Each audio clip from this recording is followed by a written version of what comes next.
वसुदेव सुतं देवं कंसचाणूरमर्दनं देवकी परमानन्दं कृष्णं वन्दे जगद्गुरुं कृष्णं वन्दे जगद्गुरुं। जय श्री राधे कृष्ण। दोस्तों, आपका मेरे YouTube चैनल ज्ञान की गंगा में स्वागत है। श्रीमद् भागवत पुराण के पिछले अध्याय में हमने देखा था कि विदुर जी के उपदेश से धृतराष्ट्र और गांधारी वन में जाते हैं और वहीं पर अपने मोक्ष की साधना करते हैं। इसके आगे की कथा हम आज के अध्याय में श्रवण करेंगे। जय श्री राधे कृष्ण। 14वां अध्याय। अपशकुन देकर महाराज युधिष्ठिर का शंका करना और अर्जुन का द्वारका से लौटना। सुत जी कहते हैं, स्वजनों से मिलने और पुण्य श्लोक भगवान श्री कृष्ण अब क्या करना चाहते हैं, यह जानने के लिए अर्जुन द्वारका गए हुए थे। कई महीने बीत जाने पर भी अर्जुन वहां से लौट कर नहीं आए। धर्मराज युधिष्ठिर को बड़े भयंकर अपशकुन दिखने लगे। उन्होंने देखा काल की गति बड़ी विकट हो गई है। जिस समय जो ऋतु होनी चाहिए उस समय वह नहीं होती और उनकी क्रियाएं भी उल्टी ही होती है। लोग बड़े क्रोधी, लोभी और असत्यपरायण हो गए हैं। अपने जीवन निर्वाह के लिए लोग पापपूर्ण व्यापार करने लगे हैं। सारा व्यवहार कपट से भरा हुआ होता है। यहाँ तक कि मित्रता में भी छल मिला रहता है। पिता, माता, सगे संबंधी, भाई और पति पत्नी भी झगड़ा टंटा करने लगे रहते हैं। कली काल के आ जाने से लोगों का स्वभाव ही लोभ, दंभ आदि अधर्म से अभिभूत हो गया है और प्रकृति में भी अत्यंत अरिष्टि सूचक अपशकुन होने लगे हैं। यह सब देखकर युधिष्ठिर ने अपने छोटे भाई भीमसेन से कहा। युधिष्ठिर ने कहा, भीमसेन, अर्जुन को हमने द्वारका इसलिए भेजा था कि वह वहां जाकर पुण्य श्लोक भगवान श्री कृष्ण क्या कर रहे हैं इसका पता लगा के आए और संबंधियों से मिल भी आए। तब से 7 महीने बीत गए हैं, किंतु तुम्हारे छोटे भाई अब तक नहीं लौट रहे हैं।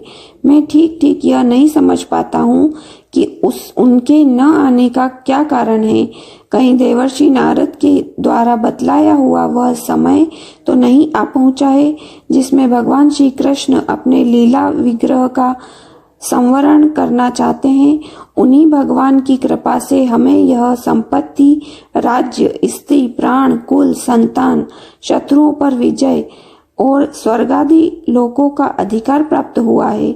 भीमसेन, तुम तो मनुष्यों के व्याघ्र के समान बलवान हो।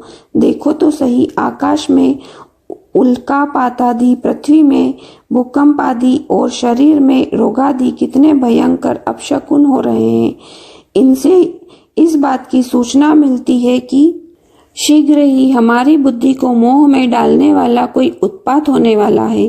प्यारे भीमसेन, मेरी बाईं जांघ, आंख और भुजा बार बार फड़क रही है। हृदय जोर से धड़क रहा है। अवश्य ही बहुत जल्दी कोई अनिष्ट होने वाला है। देखो, यह सियारिनी उदय होते हुए सूर्य की ओर मुंह करके रो रही है। अरे, उसके मुंह से तो आग भी निकल रही है। यह कुत्ता बिल्कुल निर्भय सा होकर मेरी ओर देखकर चिल्ला रहा है। भीमसेन, गो आदि अच्छे पशु मुझे अपने बाएं करके जाते हैं और गधे आदि बुरे पशु मुझे अपने दाहिने कर देते हैं। मेरे घोड़े आदि वाहन मुझे रोते हुए दिखाई देते हैं। यह मृत्यु का दूत पेंडुकी, उल्लू और उसका प्रतिपक्षी कौवा रात को अपने कर्ण कठोर शब्दों से मेरे मन को कंपाते हुए विश्व को सूना कर देना चाहते हैं। दिशाएं धुंधली हो गई है। सूर्य और चंद्रमाओं के तारों चारों ओर बार बार मंडल बैठते हैं। वह पृथ्वी पहाड़ों के साथ कांप उठी है। बादल बड़े जोर जोर से गरजते हैं और जहां तहां बिजली भी गिरती रहती है। शरीर को छेदने वाली एवं धूली वर्षा से अंधकार फैलाने वाली आंधी चलने लगी है। बादल बड़ा डरावना दृश्य उपस्थित करके सब ओर खून बरसाते हैं। देखो, सूर्य की प्रभा मंद पड़ गई है। आकाश में ग्रह परस्पर टकराया करते हैं। भूतों की घनी भीड़ में पृथ्वी और अंतरिक्ष में आग सी लगी हुई है। नदी, नद, तालाब और लोगों के मन क्षुब्ध हो रहे हैं। घी से आग नहीं जलती। यह भयंकर काल न जाने क्या करेगा। बछड़े दूध नहीं पीते, गौएं दूहने नहीं देती। गौशाला में गौएं आंसू बहाकर रो रही है। बैल भी उदास हो रहे हैं। देवताओं की मूर्तियां रो सी रही है। उनसे पसीना चूने लगता है और वे हिलती डुलती भी है। भाई, ये देश, गांव, शहर, बगीचे, खाने और आश्रम श्रीहीन और आनंद रहित हो गए हैं। पता नहीं ये हमारे किस दुख की सूचना दे रहे हैं। इन बड़े बड़े उत्पातों को देखकर तो मैं ऐसा समझता हूँ कि निश्चय ही यह भाग्यहीन भूमि भगवान के उन चरण कमलों से, जिनका सौंदर्य तथा जिनके ध्वजा, वज्र, अंकुश आदि विलक्षण चिन्ह और किसी में भी कहीं भी नहीं है, रहित हो गई है। शौनक जी, राजा युधिष्ठिर इन भयंकर उत्पातों को देखकर मन ही मन चिंतित हो रहे थे कि द्वारका से लौटकर अर्जुन आए। युधिष्ठिर ने देखा अर्जुन इतने आतुर हो रहे हैं जितने पहले कभी नहीं दिखे थे। मुंह लटका हुआ है, कमल सरी के नेत्रों से आंसू बह रहे हैं और शरीर में बिल्कुल कांति नहीं है। उनको इस रूप में अपने चरणों में पड़ा देखकर युधिष्ठिर घबरा गए। देवर्षि नारद की बातें याद करके उन्होंने सुहृदों के सामने ही अर्जुन से पूछा। युधिष्ठिर ने कहा, भाई, द्वारकापुरी में हमारे स्वजन संबंधी मधु, भोज, दाशर, आर्ह, सात्व, अंधक और वृष्णिवंशी यादव कुशल से तो हैं। हमारे माननीय नाना शूरसेन जी प्रसन्न हैं। अपने छोटे भाई सहित मामा वासुदेव जी तो कुशल पूर्वक हैं। उनकी पत्नियां हमारी मामी देवकी आदि सातों बहिनें अपने पुत्रों और बहुओं के साथ आनंद से तो है। जिनका पुत्र कंस बड़ा ही दुष्ट था, वे राजा उग्रसेन अपने छोटे भाई देवक के साथ जीवित तो है न। हदिक, उनके पुत्र कृतवर्मा, अक्रूर, जयंत, गद, सारण और शत्रुजीत आदि यादव वीर सकुशल है न। यादवों के प्रभु बलराम जी तो आनंद से है न। वृष्णि वंश के सर्वश्रेष्ठ महारथी प्रद्युम्न सुख से तो है न। युद्ध में बड़ी फुर्ती दिखलाने वाले भगवान अनिरुद्ध आनंद से है न। सुषेण, चारुदेशन, जाम्बवंती नंदन सांब और अपने पुत्रों के सहित ऋषभ आदि भगवान श्री कृष्ण के अन्य सब पुत्र भी प्रसन्न है न। भगवान श्री कृष्ण के सेवक ऋतुदेव, उद्धव आदि और दूसरे सुनंदन, नंद आदि प्रधान यदुवंशी जो भगवान श्री कृष्ण और बलराम के बाहुबल से सुरक्षित हैं, सब के सब सकुशल है न। हमसे अत्यंत प्रेम करने वाले वे लोग कभी हमारा कुशल मंगल भी पूछते हैं। भक्त वत्सल ब्राह्मण भक्त भगवान श्री कृष्ण अपने स्वजनों के साथ द्वारका की सुधर्मा सभा में सुखपूर्वक विराजते हैं न। वे आदि पुरुष बलराम जी के साथ संसार के परम मंगल, परम कल्याण और उन्नति के लिए यदुवंश रूप क्षीर सागर में विराजमान हैं।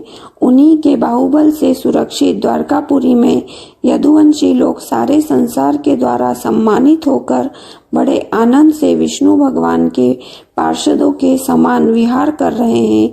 सत्यभामा आदि 16,000 रानियां प्रधान रूप से उनके चरण कमलों की सेवा में ही रात रहकर उनके द्वारा युद्ध में इंद्रादि देवताओं को भी हराकर इंद्राणी के भोग योम्य तथा उनकी अभिष्ट पारिजात आदि वस्तुओं का उपभोग करती है।